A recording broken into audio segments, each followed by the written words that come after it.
அனைவருக்கும் அன்பான வணக்கம். நீங்கள் கேட்டுக்கொண்டிருப்பது கதைகளை. வாசிப்பவர் ஹேமலதா ஜெகநாத். திரு சாவி எழுதிய வாஷிங்டனில் திருமணம். வா. அமெரிக்காவில் உள்ள மிஸ்ஸஸ் ராக்ஃபெல்லரின் நாத்தனார் பெண் லோரிட்டாவும், நியூயார்க் நகரில் உள்ள யுனெஸ்கோ ஸ்தாபனத்தில் பணிபுரியும் மிஸ்ஸஸ் மூர்த்தியின் மகள் வசந்தாவும் கலாசாலை தோழிகள், இணைப்பிரியா சிநேகிதிகள். கீழே தடுக்கி விழுவதாயிருந்தால் கூட இருவரும் சேர்ந்தாற்போர் பேசி வைத்துக் கொண்டுதான் விழுவார்கள். வசந்தாவுக்கு சாக்லேட் என்றால் உயிர், லோரிட்டாவுக்கு கமர்கட் என்றால் லைஃப். கமர்கட் very nice, I like it very much, English name போலவே இருக்கிறது என்று சொல்லி சொல்லி மகிழ்ந்து போவாள் லோரிட்டா. வசந்தா கும்பகோணத்தில் உள்ள தன் பெரியப்பாவுக்கு லெட்டர் எழுதி டின்னாக கமர்கட்டுகளை நியூயார்க்குக்கு தருவித்து லோரிட்டாவிடம் கொடுப்பாள். அந்த பைத்தியக்கார பெண் ஆசையோடு கமர்கட்டுகளை வாங்கி தின்றுவிட்டு வசந்தாவுக்கு விலை உயர்ந்த சாக்லேட்டுகளாக வாங்கி கொடுத்து கொண்டிருப்பாள். மிஸ்ஸஸ் ராக்ஃபெல்லரின் நாத்தனார் கேத்தரின் ஹஸ்பண்ட் ஹாரி ஹாப்ஸும் கும்பகோணம் DK மூர்த்தியும் ஒரே ஆபீஸில் உத்தியோகம் பார்த்து கொண்டிருந்தனர். அதனால் கேத்தரினுக்கும் மூர்த்தியின் மனைவி லோச்சனாவுக்கும் நட்பு ஏற்பட்டது.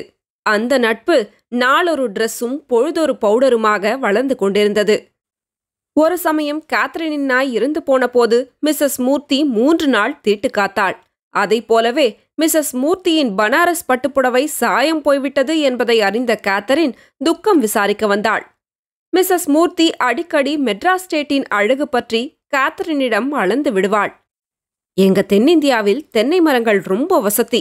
நியூயார்க் ஸ்கைஸ்கிரேப்பர்களைப் போலவே உயரமாயிருக்கும். மரத்தின் உச்சியில் இளநீர் காய்கள் இருக்கும். அந்த காய்களுக்குள் வாட்டர் இருக்கும். அந்த வாட்டர் ரொம்ப ஸ்வீட்டா இருக்கும் என்பாள். அப்படியா?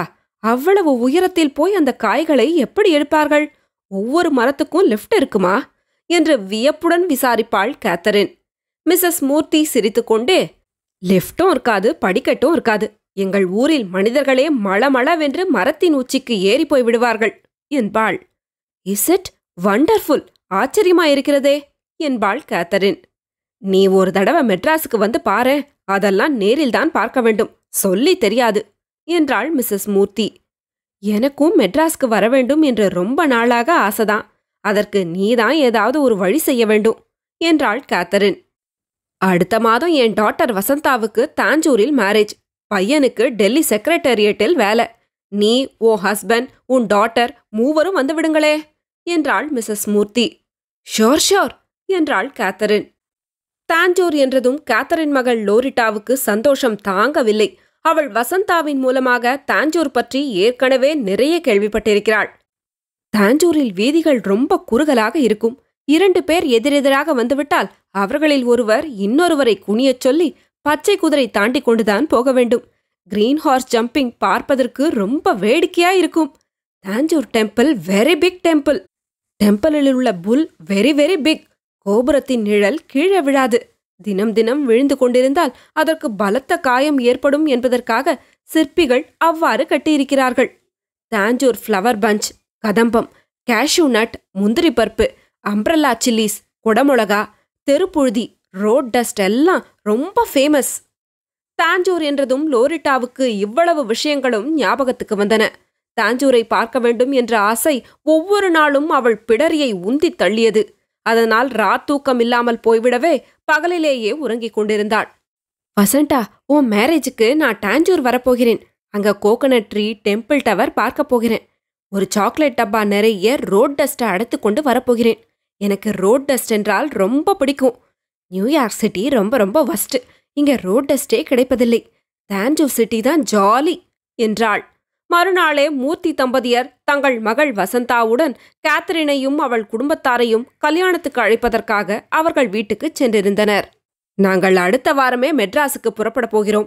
முகூர்த்தத்துக்கு நீங்கள் மூவரும் அவசியம் தாஞ்சூர் வந்துவிட வேண்டும். மெட்ராஸ் ஏர்போர்ட்டிலிருந்து உங்கள் மூவரையும் தாஞ்சூருக்கு அழைத்து செல்ல எங்கள் கார் காத்திருக்கும் என்று கூறி ஹாரி ஹாப்ஸிடம் முகூர்த்த அட்சதையும் மஞ்சள் நிற கல்யாண பத்திரிகையையும் கொடுத்தார் மூர்த்தி. ஓ எஸ், வித் பிளஷர் என்று சொல்லிக்கொண்டே ஹாப்ஸ் அந்த சிவப்பு நிற அட்சதையில் 4-5 எடுத்து வாயில் போட்டுக்கொண்டார். அதை கண்டபோது மூர்த்தி குடும்பத்தாருக்கு சிரிப்பு வந்துவிட்டது. அட்சதைய தின்னக்கூடாது, அது மங்களகரமான சின்னம். அதை எங்காவது கண்ணில படுகிற இடமாக ஓரிடத்தில் வைத்திருக்க வேண்டும். அப்போதுதான் அதை பார்க்கும் போதெல்லாம் கல்யாணம் என்கிற ஞாபகம் வரும். மூர்த்தத்துக்கு போக வேண்டும் என்பதை அது நினைவுபடுத்திக் கொண்டிருக்கும் என்றார் மூர்த்தி. ஓ, வெரி குட் ஐடியா என்றார் ஹாரி ஹாப்ஸ். மிஸ்ஸஸ் மூர்த்தி குங்குமபரணியில் வைத்திருந்த குங்குமத்தை கேத்தரினிடம் நீட்டினாள். கேத்தரின் அதை எடுத்து நெற்றியில் இட்டுக்கொண்டாள். வசந்தா ஜரிகை போட்ட பட்டுப்பாவாடையும் தாவணியும் அணிந்து அட்ராக்டிவா இருந்தாள். லோரிட்டாவுக்கு அந்த பாவாடையும் தாவணியும் ரொம்ப பிடித்திருந்தன. தான் அதை அணிந்து கொள்ள வேண்டும் என்று பிரியப்பட்டாள். லைஃப் தோழி லைக் பண்ணும்போது வசந்தா சும்மா இருப்பாளா? தன்னுடைய பாவாடையையும் தாவணியையும் அவளிடம் கொடுத்து கட்டிக்கச் சொன்னாள். பதிலுக்கு லோரிட்டாவின் கவுனை வாங்கி தான் அணிந்து கொண்டாள். பாவாடை தாவணி அணிந்து வந்த லோரிட்டாவுக்கு வசந்தா ஜவுரி வைத்து பின்னி பிச்சோடா போட்டு நெற்றியில் குங்குமத்தையும் விட்டாள். உன்னை பார்த்தா வெள்ளக்கார பெண்ணாகவே தோன்றவில்லை. நீதான் கல்யாணத்தில் எனக்கு தோழியாக இருக்க வேண்டும் என்றாள் வசந்தா. நான் தோழியாக இருக்க வேண்டுமென்றால் நாளொன்றுக்கு ஒரு பாஸ்கெட் கமர்கட் தர வேண்டும் எனக்கு என்றாள் லோரிட்டா. கமர்கட் என்ன, நல்ல கமராத கட்டாகவே வாங்கித் தருகிறேன் என்றாள் வசந்தா. லோரிட்டாவுக்கு தோழி என்று சொல்லத் தெரியவில்லை. ழி என்ற எழுத்தை அவளால் உச்சரிக்க முடியவில்லையாகையால் தோழி தோழி என்றே சொல்லிக் கொண்டிருந்தாள். ஒரு நாள் முழுவதும் வசந்தா லோரிட்டாவின் வீட்டில் தங்கி ழா ழா ழி ழி கற்றுக் கொடுத்தும் அவளுக்கு தோழி என்று சொல்லத் தெரியாமல் போகவே, எனக்கு நீ தோழியாகவே இருந்துவிடு, பரவாயில்லை, எனக்கு லீ சொல்ல வரும், ஆகையால் நான் உன்னை தோழி என்றே கூப்பிடுகிறேன் என்றாள். தாஞ்சூரில் போரடித்தால் என்ன செய்கிறது வசண்டா என்று கேட்டாள் லோரிட்டா. நாம் இருவரும் சோழி வைத்துக்கொண்டு பல்லாங்குழி ஆடலாம் என்றாள் வசந்தா. ஓ, சோழி பல்லாங்குழி, எனக்கு அது வராது. சரி சரி, ழ வராத விளையாட்டாக பார்த்து உனக்கு சொல்லித் தருகிறேன், கவலைப்படாத என்றாள் வசந்தா.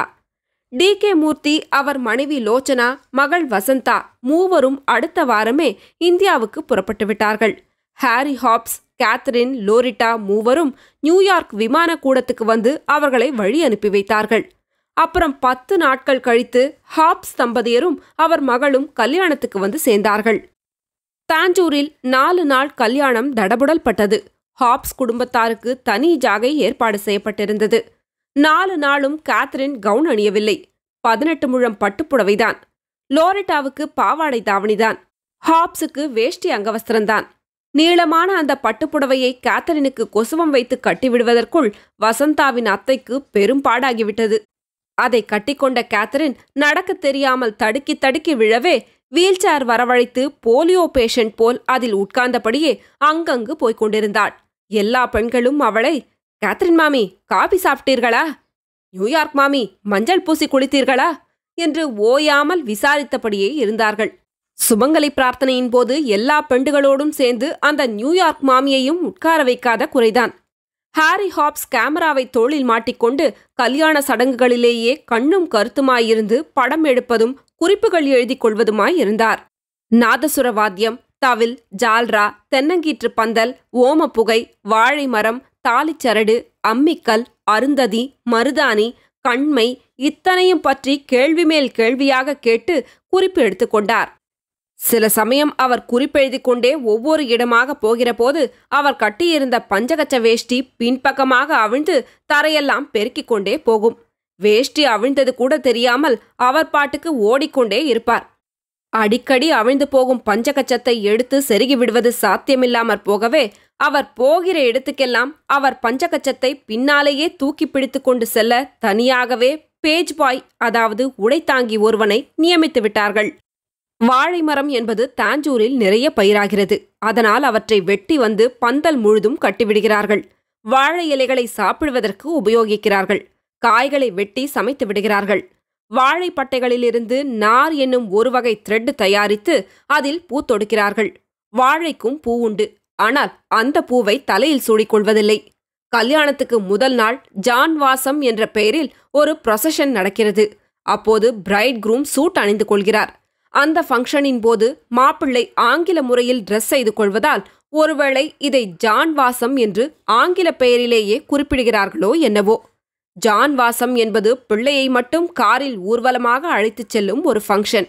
பந்துக்களும் நண்பர்களும் காரை சூழ்ந்து கொண்டு மெதுவாக நடந்து செல்கிறார்கள்.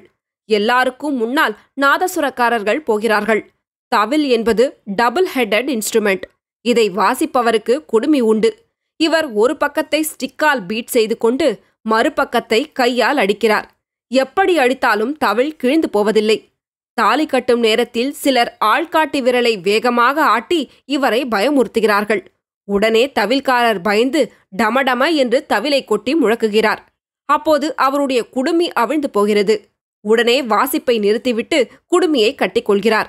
இவருக்கு குடுமி கட்டுவதற்கு என்று தனி ஆசாமி போட வேண்டும். மணப்பெண் என்பவள் தலையை குனிந்தபடி எந்நேரமும் தரையை பார்த்தபடியே இருக்கிறாள். அவள் எதையோ தொலைத்துவிட்டு தேடிக்கொண்டிருப்பவள் போல் தோன்றுகிறது. இதனால் போட்டோவில் அவள் முகம் சரியாக விழுவதில்லை. மணமகனுக்கும் மணப்பெண்ணுக்கும் முன்னால் ஹோமம் செய்யப்படுகிறது. சமித்து எனப்படும் குச்சிகளில் நெய்யை ஊற்றி ஸ்மோக் உண்டாக்குவதற்கு ஹோமம் என்கிறார்கள். நெய்யை ஹோமத்தில் கொட்டி வீணாக்குவது நேருஜிக்கு பிடிக்கவில்லை. எனக்கு நெய்யே பிடிக்கவில்லை.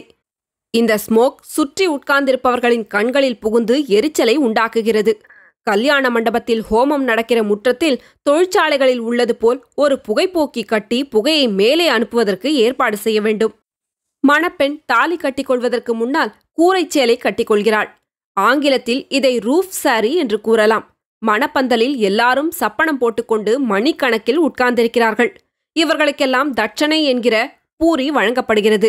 அதாவது 1 ரூபாய் 2 ரூபாய் டிப்ஸ் தரப்படுகிறது. இந்தியாவில் வேலை செய்யாமல் சும்மா உட்கார்ந்திருப்பவர்களுக்கெல்லாம் பணம் தருகிறார்கள். இது கொஞ்சம் கண்டிக்கத்தக்கது. ஆனாலும் சப்பனம் போட்டு உட்காரும் கலையில் இந்தியர்கள் வல்லவர்களாயிருக்கிறார்கள். இவ்வளவு நேரமாக மணப்பந்தலில் உட்கார்ந்திருப்பவர்கள் உடனே சாப்பாட்டுக்கும் அதே போஸில்தான் உட்காருகிறார்கள். இது எப்படிதான் அவர்களால் முடிகிறதோ தெரியவில்லை. இப்படி சப்பனம் போட்டு உட்கார்ந்து கொண்டிருப்பதற்காக அவர்களுக்கு 2 ரூபாயும் கொடுக்கலாம், $200 கொடுக்கலாம். பந்தலில் கூடியிருப்பவர்கள் எந்நேரமும் சலசலவென்று பேசிக் கொண்டிருக்கிறார்கள். அத்துடன் ஸ்திரீகள் புது புடவைகளை கட்டிக்கொண்டு குறுக்கும் நெடுக்கும் அலையும் போது உண்டாகும் சரக் சரக் என்ற புடவை சத்தம் வேறு. இதனாலெல்லாம் மந்திர சத்தம் நம் காதில் சரியாக விழுவதில்லை. தாலி கட்டும்போது மணப்பெண் தன் தந்தையின் மடியில் உட்கார்ந்து கொள்கிறாள். மணமகன் மனைவியாகப் போகிறவளின் எதிரில் நின்று கொண்டு அவள் கழுத்தில் தாலியை கட்டுகிறான். இவ்வளவு செலவு செய்து திருமணம் செய்கிறவர்கள் தாலி கட்டிக்கொள்ளும் நேரத்தில் மணப்பெண் சௌகரியமாக உட்கார்ந்து கொள்வதற்கு ஒரு சோஃபா செட் வாங்கி போட்டிருக்கலாம். அட்சதை எனப்படும் ரைஸ்களை ரெட் பவுடரில் கலந்து அவ்வப்போது மணமக்கள் தலையில் இறைக்கிறார்கள். ரைஸ் தான் தென்னிந்தியாவில் முக்கிய உணவுப் பொருள். அதை இப்படி வீணாக்குவது எனக்கு சரியாக படவில்லை. என்னிடம் கொடுத்த எல்லா அட்சதைகளையும் நான் வாயில் போட்டுக்கொண்டு தின்றுவிட்டேன். அரிசியை ராவாக சாப்பிடுவதற்கு ருசியாக இருக்கிறது. அதை வீணாக சாதமாக்கி கெடுத்து விடுகிறார்கள். அவ்வளவு அரிசிகளையும் பெரிய பெரிய பாத்திரங்களில் போட்டு கொதிக்க வைக்கிறார்கள். ஆனால் ஒரே ஒரு அரிசியை மட்டும்தான் கையில் எடுத்து நசுக்கி வெந்து விட்டதா என்று பார்க்கிறார்கள். இதற்கு பதம் பார்ப்பது என்று சொல்கிறார்கள். ஒரே ஒரு பருக்கையை மட்டும் எடுத்து பதம் பார்த்துவிட்டு ஒரு பானை சோறும் வெந்துவிட்டது என்று எப்படித்தான் கண்டுபிடிக்கிறார்களோ தெரியவில்லை. சாப்பாட்டில் அப்பளம் என்னும் வட்டமான ஒரு வஸ்துவை போடுகிறார்கள். அதை எப்படி வட்டமாக செய்கிறார்கள், எப்படி நொறுங்காமல் செய்கிறார்கள் என்பதெல்லாம் விளங்காத மர்மங்களாயிருக்கின்றன. தென்னிந்தியாவில் பாட்டிமார்கள் என்றொரு கூட்டம் இருக்கின்றது. அவர்களால் தான் இவை தயாரிக்கப்படுகின்றனவாம். அப்பளம் தின்பதற்கு ருசியாக இருக்கிறது. நான் எவ்வளவோ முயன்றும் ஒரு அப்பளத்தை கூட அப்படியே முழுசாக வாயில் போட்டு விழுங்க முடியவில்லை. சாப்பிடுகிறவர்கள் இதை துண்டு துண்டாக்கி சாப்பிடுகிறார்கள். அப்பளத்தை உடைக்கும்போது மிகவும் வருத்தமாக இருக்கிறது. ஏனெனில் துண்டுகளாக உடைத்து சாப்பிடுவதென்றால் அவ்வளவு பிரயாசைப்பட்டு வட்டமாக செய்திருக்க வேண்டியதில்லை அல்லவா? இன்னும் ஜவ்வரிசி பாயசம், காரா பூந்தி, பருப்பு தேங்காய், ஜாங்கிரி, இட்லி, கைமுறுக்கு இவை பற்றி புரிந்து கொள்வதே கடினமாயிருக்கிறது. இதெல்லாம் ஹாரி ஹாப்ஸ் எழுதி வைத்திருந்த குறிப்புகளில் ஒரு பகுதிதான். 4 நாள் கல்யாணத்தையும் பார்த்து கழித்த பிறகு ஹாப்ஸ் தம்பதியர் தஞ்சாவூர் பெரிய கோயிலையும் கண்டு மகிழ்ந்துவிட்டு அமெரிக்காவுக்கு புறப்பட்டார்கள். அவர்களுக்கு ஒரு பாஸ்கெட் நிறைய சீர்முறுக்கு, அதிரசம், தேன்குழல் முதலிய கல்யாண பட்சணங்களை கொடுத்து அனுப்பினாள் லோச்சனா. அன்றைய விமானத்திலேயே ஹாரி ஹாப்ஸ் தம்பதியரும் லோரிட்டாவும் நியூயார்க் திரும்பிச் சென்றனர். மிஸ்ஸஸ் ராக்ஃபெல்லரிடம் தாஞ்சூரில் தாங்கள் கண்ட கல்யாண விமரிசைகளைப் பற்றி ஒரு டீட்டெயில் கூட விடாமல் 4 நாள் மூச்சு விடாமல் சொல்லி தீர்த்தார்கள். ஹாரி ஹாப்ஸ் தான் எடுத்துச் சென்ற புகைப்படங்களையும் குறிப்புகளையும் காட்டினார். அவற்றையெல்லாம் கேட்க கேட்க, படிக்க படிக்க, பார்க்க பார்க்க மிஸ்ஸஸ் ராக்ஃபெல்லருக்கு ஒரே வியப்பாக இருந்தது. உடனேயே தென்னிந்தியர் கல்யாணம் ஒன்றை பார்க்க வேண்டும் போல் ஆசை ஏற்பட்டது. அவ்வளவுதான். அமெரிக்காவில் ஒரு தென்னிந்திய திருமணம் நடத்துவதற்கு உடனே ஏற்பாடு செய்யுங்கள் என்று தம்முடைய கணவரிடம் கேட்டுக்கொண்டார் அந்த சீமாட்டி. ஆமாம், நாங்கள் எவ்வளவுதான் வர்ணித்தாலும் அதையெல்லாம் உங்களால் புரிந்து கொள்ள முடியாது. தென்னிந்தியாவிலிருந்து ஒரு கல்யாண பார்ட்டியை வரவழைத்து கல்யாணத்தை இங்கேயே நடத்தி பார்த்தால்தான் எல்லாவற்றையும் விவரமாக தெரிந்து கொள்ள முடியும் என்றார் hops. Alright, very good idea என்றார் ராக்ஃபெல்லர். உடனே மிஸ்ஸஸ் ராக்ஃபெல்லர் புதுடெல்லியிலுள்ள தன் சிநேகிதியை ட்ரங்க் டெலிபோனில் அழைத்து, அமெரிக்காவில் தென்னிந்திய திருமணம் ஒன்று நடத்துவதற்கு வேண்டிய ஏற்பாட்டை செய்ய வேண்டும். அதற்காக எவ்வளவு செலவானாலும் சரி என்றாள். தொடரும். கதையலை உங்களுக்கு பிடிச்சிருந்ததுன்னா உங்க நண்பர்களோடும் உறவினர்களோடும் பகிர்ந்துக்கோங்க. நன்றி.